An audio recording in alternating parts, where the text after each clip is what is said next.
when Lopes fall to 8-2. We're joined by the head coach, Bryce Drew. And, Coach, boy, a tough one out there. Some really good defensive play by teams. Both teams struggled offensively. What did you see this game from your squad and from ASU? Well, we got off to a slow start, and they really jumped on us early. Really proud we settled in then. We got it within 3 in that first half, and then the technical allowed them to expand it back to 9 going in the locker room. And then, we had a decision made come out of the locker room.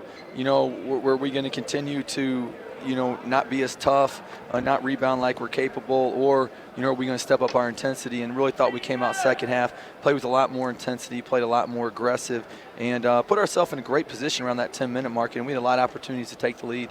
There were 2 major runs there in the second half. You felt like you had to come back in this game multiple times. The first half you worked all the way back. Second half you did it twice. But in the second half it seemed like you were taking better care of the ball and getting more of the shots you wanted. We settled in. We started to move the ball a little bit better. And, we had a lot of really good looks. I'll take most all those looks that we got tonight. Just unfortunately didn't make them. We thought Howland had really good looks. Javon had good looks. Thought Tayshawn had really good looks. Chance McMillan had good looks.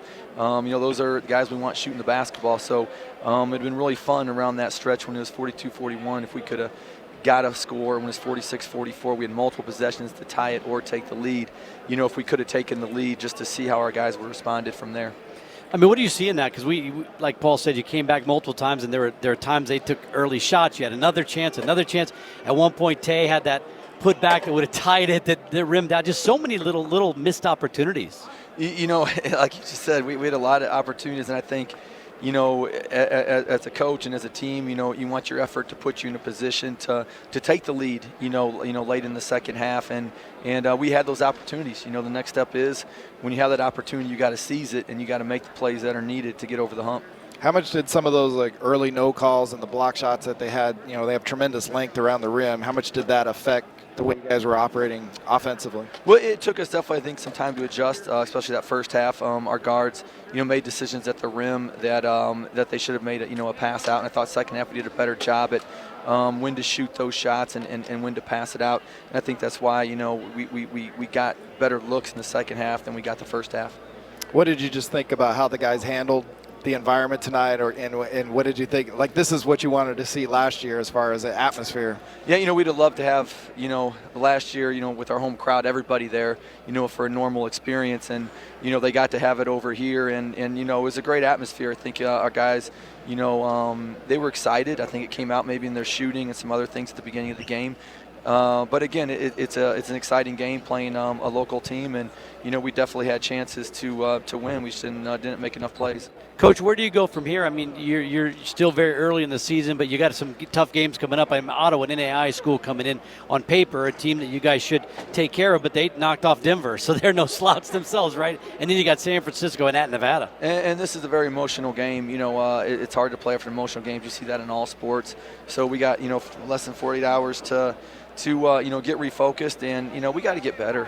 We got to get better at some things that we saw out there tonight, and we need to be able to take a step forward in some of our execution, and also just some of our focus, especially starting games. We got to be much better. Is that the hardest thing you think that's hitting the guys in the locker room right now, that wasn't their best foot forward tonight? There were so many emotions involved, and they wanted to play at their top. We definitely could have played much better. We had some shots that we normally make that we just missed. But again, an emotional game. They had a lot of shots that they missed tonight too. So I think it went both ways across the board, and I thought both teams played really hard. The big difference is the free throws. They were 26 for 28. We were 8 for 13, and then obviously we were 25% from 3. And we've been shooting the ball at a much higher level than that all season. Yeah, is that hard to sit back and say you held them to 31.5% shooting? Like any other night, you were feeling so good about a defensive night like that. Yeah, if you say that, you think, man, we're going to win. Because it's a great, and then also we out-rebounded them too. When you say that on top of out-rebounding with 20 offensive rebounds, you would think you win the game, by 10 to 15 points. Unfortunately, we just didn't make open shots tonight. Hey, Coach, thanks for the time. We'll see you back at the arena on Saturday. Thank you, guys. Thanks, those fans, for listening. That's head coach Bryce Drew with his thoughts. 67-62 the final.